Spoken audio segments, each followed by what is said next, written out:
재물은 재물에도 그릇이 있어요. 어떤 분은 재물통이 1000만 원까지야. 딱 한도가. 어떤 분은 100만 원까지고, 어떤 분들은 1억까지예요.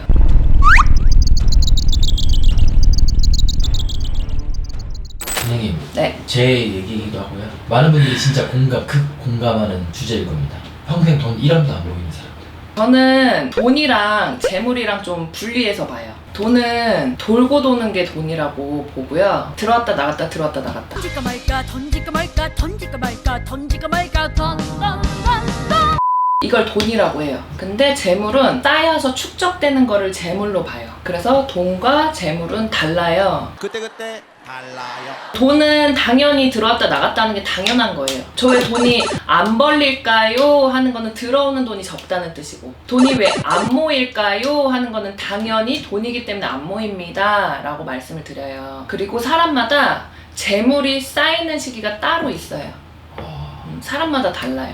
초년에 재물이 쌓이시는 분이 계시고, 뭐 중년에 계신 분이 계시고, 장년에 계신 분이 계시고, 말년에 계신 분들이 따로 있어요. 저는 재물이 왜 안 모일까요? 하는데 이치는 똑같아요. 쓰고 나가기 때문에 안 모여요. 안 모이는데 재물은 재물에도 그릇이 있어요. 어떤 분은 재물통이 1000만 원까지야. 딱 한도가. 어떤 분은 100만 원까지고, 어떤 분들은 1억까지예요. 근데 이 1000만 원인 그릇을 가지고 태어나신 분들은 1000만 원 이상이 되면 더 이상 돈이 안 모여져요. 자꾸 나가요. 그리고 1000만 원은 유지를 해요. 그게 원리거든요. 쉽게 설명을 하자면 재물의 크기를 늘리는 것도 경험이고요. 그릇은 잘 늘릴 수도 있어요. 근데 너무 욕심대로 늘리다 보면 얇아질 수가 있죠. 그리고 깨질 수도 있어요. 그래서 사람이 옛말에 분수에 맞게 살아야 된다, 그릇에 맞게 살아야 된다, 이 얘기도 틀린 소리는 아니에요. 내 인생에 내 재물의 그릇은 어느 정도까지일까 라고 생각들을 한 번쯤은 해보셨으면 좋겠고, 나는 재물의 그릇이 1000만 원인데 로또가 맞아서 30억 부자가 됐어요. 하나를 얻으면 하나를 잃을 줄 알아야 된다. 이게 세상의 이치다. 그게 바로 인생의 진리지.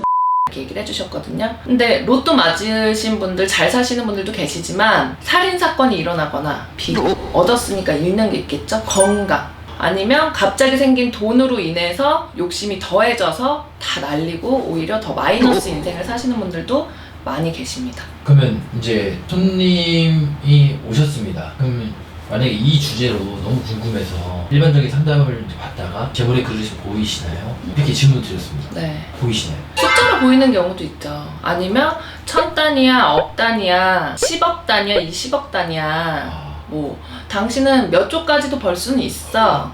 근데 거기에서 본인이 자만하는 성향이 있기 때문에 지금은 안 벌어주셔 절대로. 뭐 이렇게 공수가 나가는 경우도 있고, 좀 이렇게 분리해서 말씀드리는 경우도 있죠.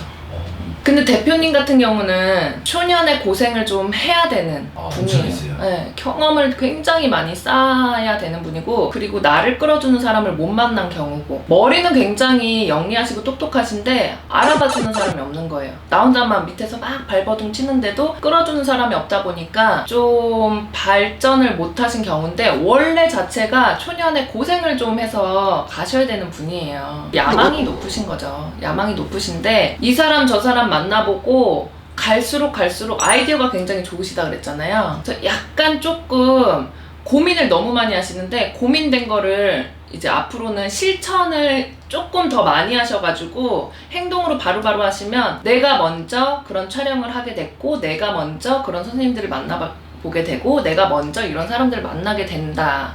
그러면서 점점 한 단계씩 올라간다, 이렇게 얘기는 해주시거든요. 회사처럼 아예 그냥 이름을 조금 높이려고도 많이 하시는 것 같고요. 이것뿐만 아니라 다른 데에도 조금 내가 좀 계획하고 있는 게 좀 많아 보이기는 해요. 그래서 그거를 실행력을 조금 발휘를 하셔서 좀 바로바로 지금도 굉장히 많이 안정되시긴 해요. 근데 양해는 안 차요. 그래서 그거를 조금 생각의 정리를 좀 잘 하셔서 40대가 넘어가면 조금 더 안정된 삶을 더 많이 사실 수 있거든요. 아직은 초년. 그릇을 넓히는 방법도 있나요? 그릇을 넓히는 방법 충분히 있죠. 굿하셔야 돼요. 생각을 조금 넓히시면 그릇이 같이 넓어지는데요. 사람들이 착각을 하고 있는 게, 나는 생각이 넓다고 하는데 내가 아는 건 요만큼밖에는 안 돼요. 나보다 더 높은 사람들을 만나게 되면, 격이 높은 사람들을 만나게 되면 내 생각이 요거밖에 안 됐었다라는 것을 아실 거예요. 그릇을 넓히는 방법은 상대보다 더 위에 있으려면 이 상대를 감싸주고 베풀어주는 게 그릇을 넓힐 수 있는 방법이긴 해요. 왜냐면 내가 이 사람이랑 동등한 입장에서, 아니면 이 사람보다 더 밑에 있는 사람들이 시야가 좁고 따지기 좋아하고, 그리고 분별하기 좋아하고, 이건 맞고 아니고 내 기준에서 생각하시는 분들이 많거든요. 근데 정말 그릇이 넓고 베푸시는 분들이 굉장히 많아요. 그리고 생각 자체가 달라요. 긍정적인 생각들이 굉장히 많아요.